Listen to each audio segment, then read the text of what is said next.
الحاقة ما الحاقة وما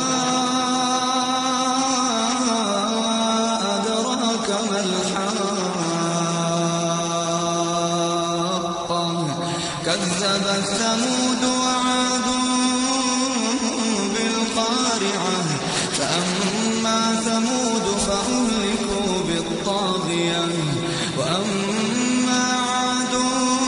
فأهلكوا بريح صرصر عاتية سخرها عليهم 7 ليال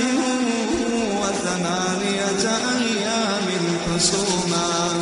فترى القوم فيها صرعا كأنهم أعجاز نخل خاوية فهل ترى لهم من باقية وجاء فرعون ومن قبله والمؤتفكات بالخاطئة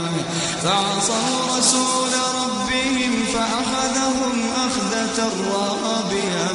إنا لما طغى الماء حملناكم في الجارية لنجعلها لكم تذكرة وتعيها أذن واعية فإذا نفخ في الصور نفخة واحدة وحملت الأرض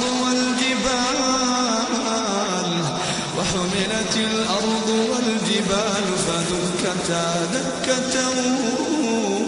واحدة فيومئذ وقعت الواقعة وانشقت السماء فهي يومئذ واهية والملك على